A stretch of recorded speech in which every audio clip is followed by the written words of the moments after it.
Good morning, everyone. Today is Tuesday, April 15th, 2025. We're here this morning for our Administrative Matters meeting. I call this meeting to order, and we'll begin with the Pledge of Allegiance.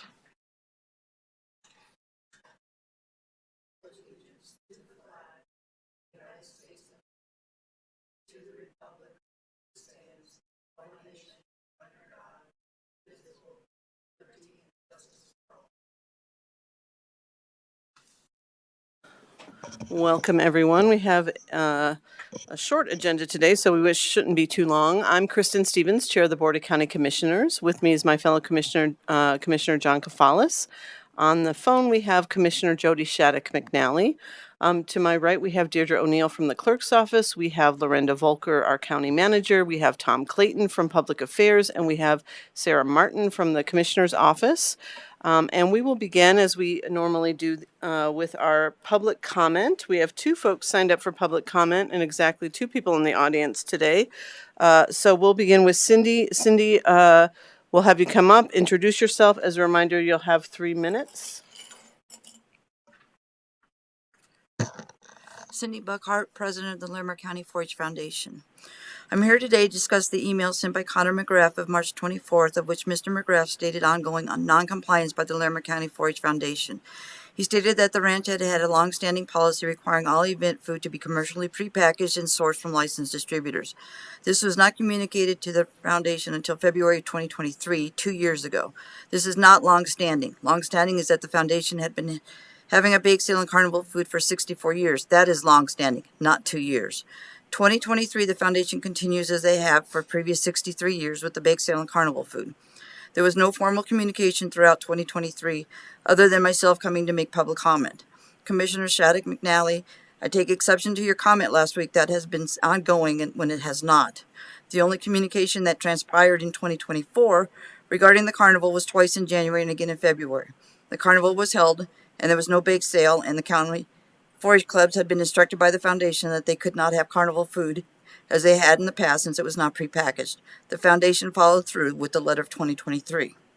The foundation was notified in 2024 by Mr. McGrath that it was not a 4-H entity and the ranch was going to charge the foundation between $5,000 and $6,000 to host the carnival when the foundation had never been charged previously.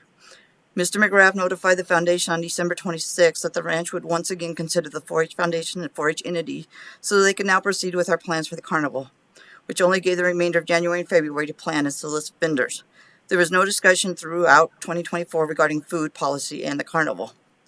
This now puts us at this year. OVG reached out to the foundation about concessions, and the foundation was required to guarantee a minimum in sales and put a credit card on file. January 23rd, OVG required the foundation to provide a list of vendors by February 1st, a 1-week time frame. Our contract with the ranch was not even due back until February 1st. This has never been required previously. Per the letter of February 23, there is no mention about vendor requirements. The 2024 did not require submittal of vendors, so why would the foundation be expected to do so in 2025? Again, Mr. McGrath's email was about multiple reminders in 23. There were none. The carnival in 24 followed the letter of 23. There has been no violations. The foundation has reached out to Mr. McGrath twice, requesting documentation regarding such violations and have not received a response. Lori Cadrich reached out to the foundation last week, following my public comment. She stated that the meeting in person for a discussion would be best, which the foundation totally agrees. However, it's ironic that we can't meet at the ranch since we've been kicked out without any discussion.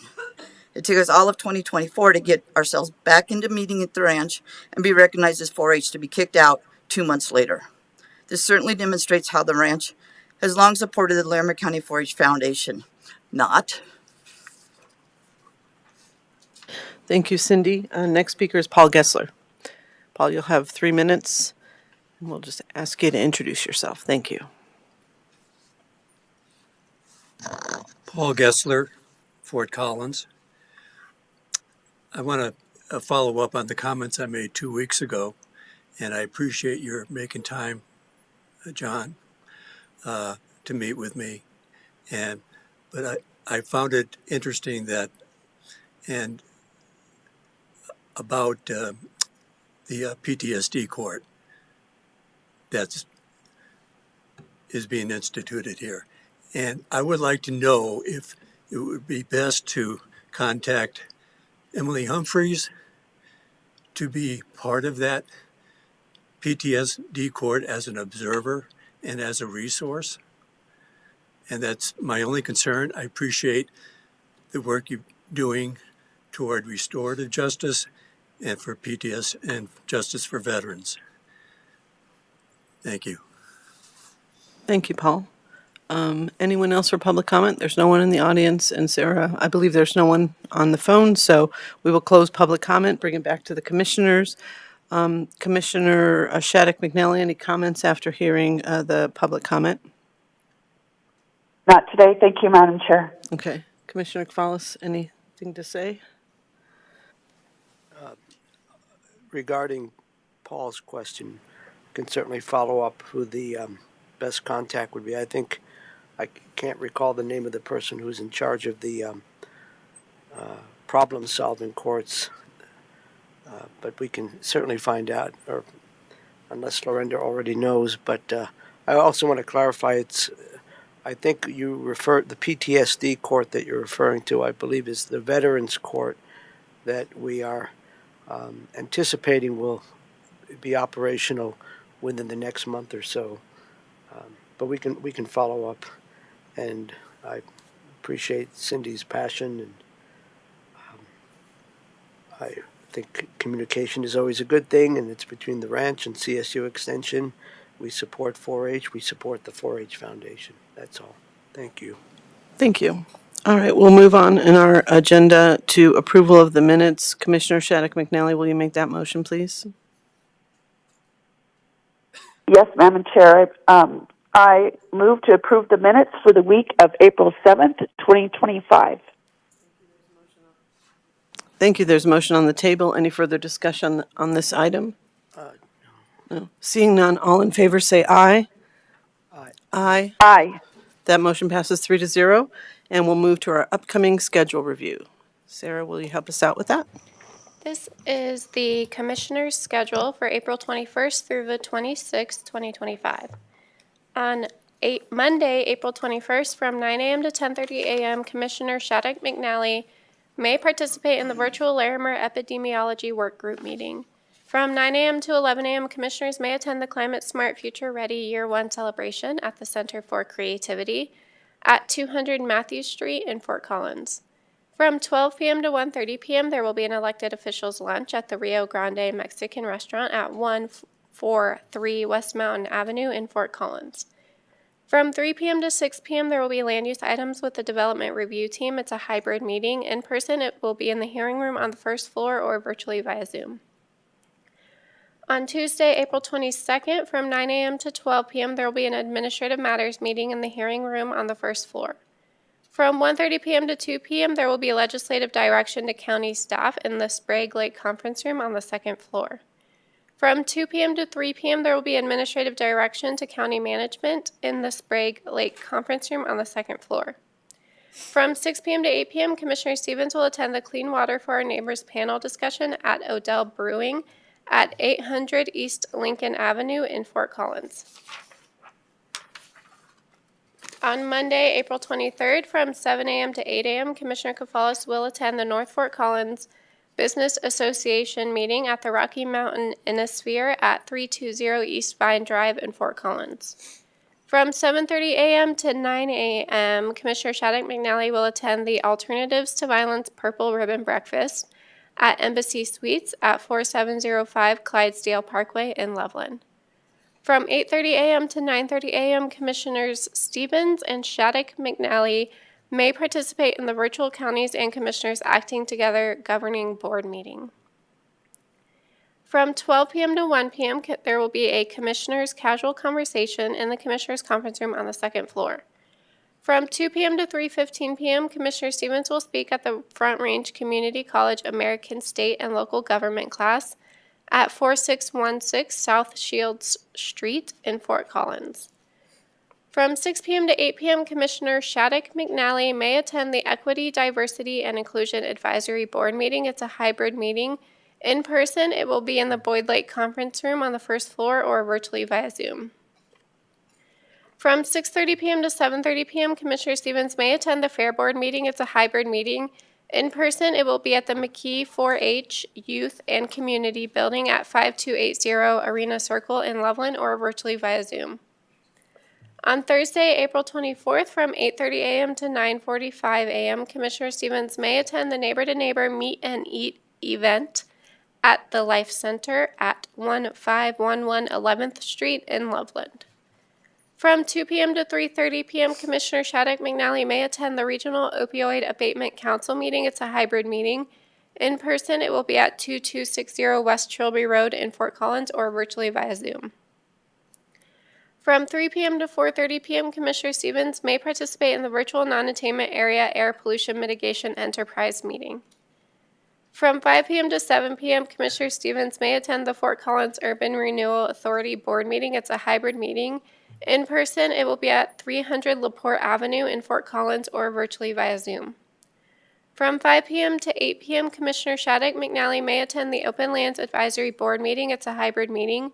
In person, it will be at the Horsetooth Area Information Center at 4200 West County Road 38E in Fort Collins, or virtually via Zoom.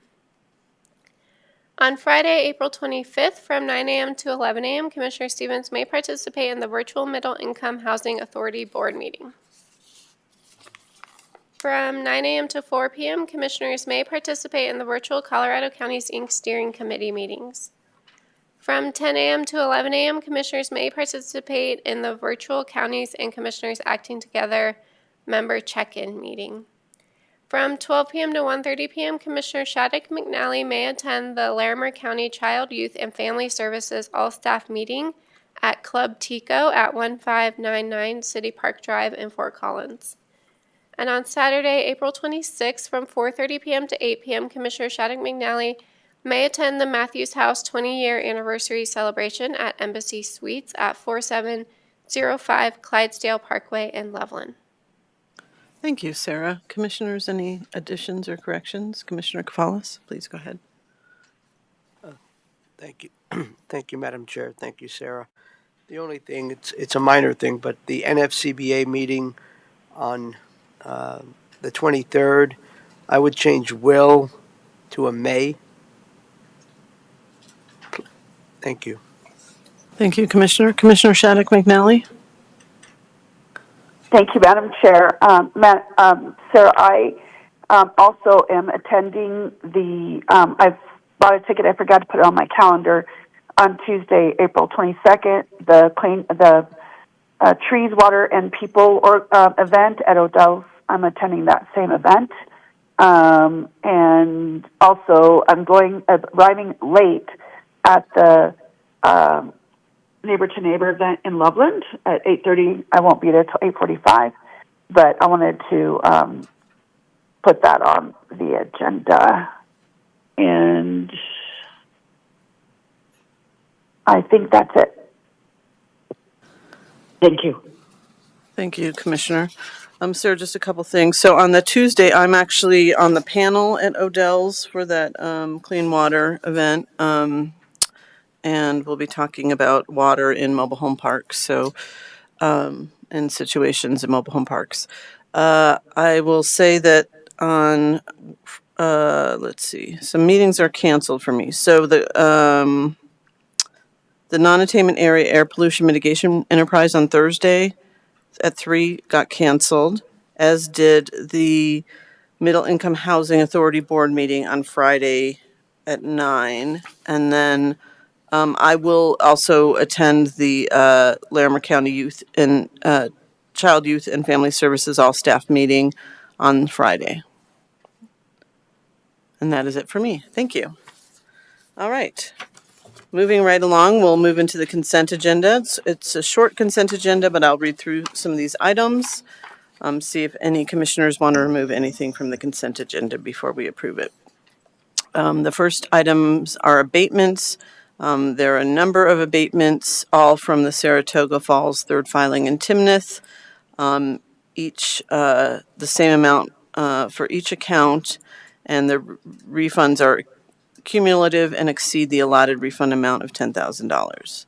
We have 3 agreements. The first is a professional services agreement. This is to provide paved street maintenance to include crack sealing, chip slurry sealing, and asphalt patching across various public improvement districts within Larimer County.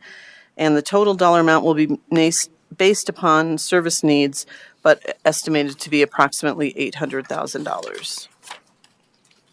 The next agreement is between Larimer County and Colorado State University. This is a project agreement for the Femister Safe Access Bridge and Trail Project. The Department of Natural Resources in Larimer County has agreed to serve as a fiscal sponsor on behalf of Colorado State University for trail construction project near the CSU campus. CSU was not able to apply for the grant directly, which is why we will serve as the fiscal sponsor. And this bridge, Femister, and I'm not sure if I'm pronouncing that right, Safe Access Bridge and Trail Project was originally approved to receive grant funding of $466,000 from the Multimodal Transportation and Mitigation Options Fund. They're lucky they got in before that got cut. But apparently there were extra grant dollars available from another project, and so the total dollar amount will be instead $1,048,313, and the agreement runs through December 31st of 2025. The third agreement is a development agreement for Colbert Conservation Development. This is a conservation development to divide a 35.29 acre parcel into one single-family residential lot and one residual lot with a residential building envelope. We have one liquor license renewal for Horsetooth Tavern, LLC. This is a hotel and restaurant license with optional premise. We have one miscellaneous item, and that is our Larimer County legislative positions. So the commissioners take legislative positions, and those are listed online and on the Secretary of State's website. And then finally, we have one resolution. This is adopting the rules of interpretation and definitions of natural medicine of the Larimer County Land Use Code. This is to request approval for this resolution, which interprets and defines natural medicine in our land use code with regards to natural psychedelic medicines. So this was based on a ballot measure that passed at the state level several years ago, and the public hearing for this item was held on January 13th, 2025. So that is everything on the consent agenda. Would either commissioner like to remove anything from the consent agenda? All right, it doesn't look like they do. I do not want to remove anything either.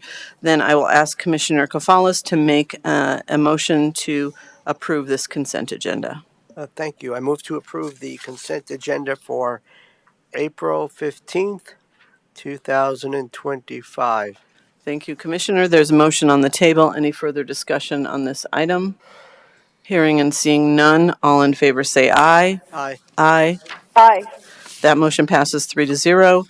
And we don't have any commissioners' guests because we actually have no one in the audience today. So we will move on to our discussion items, and we have none of those.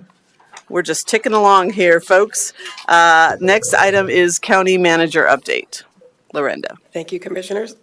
I'll keep it pretty brief while I still have a voice.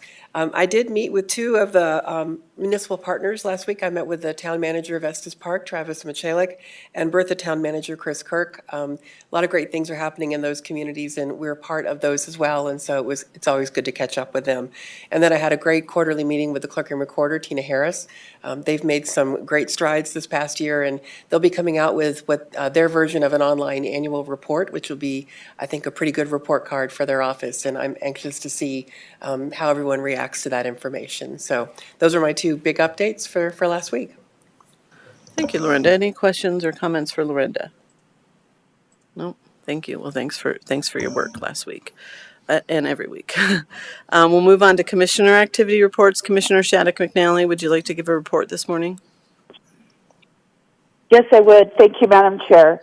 I just wanted to share with my colleagues on April 8th, I was reelected the chair of the Loveland Urban Renewal Authority, and I'm very pleased to share with you that after a lot of work with the Lura attorney, who is an outside attorney, we updated and have separate and concise bylaws for that Lura Urban Renewal Authority, and the forensic audit, or the audit with Ernst & Young, the national firm, is continuing. So I wanted to share that with you.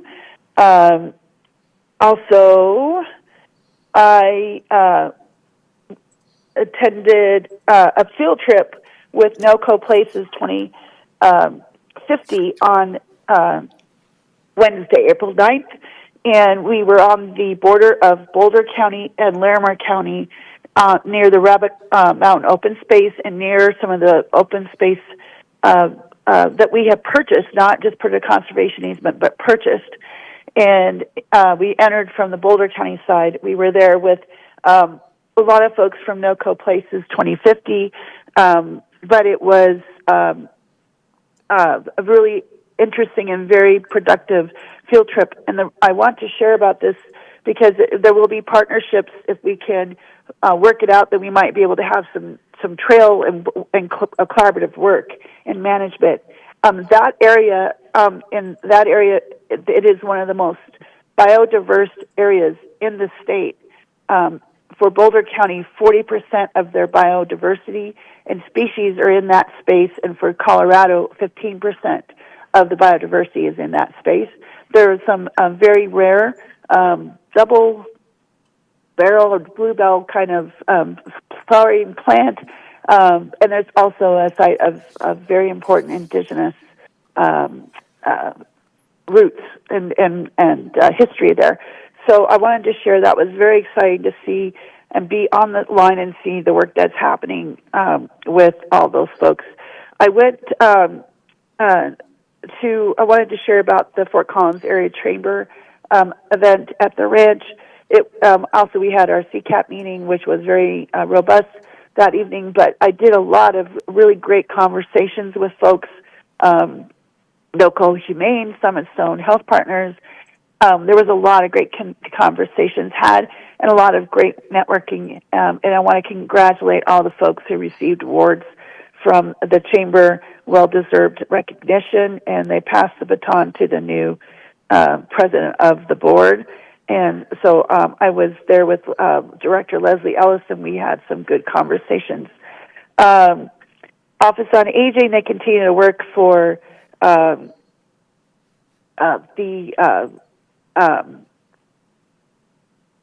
coming up resource fair, and they had some great presentations.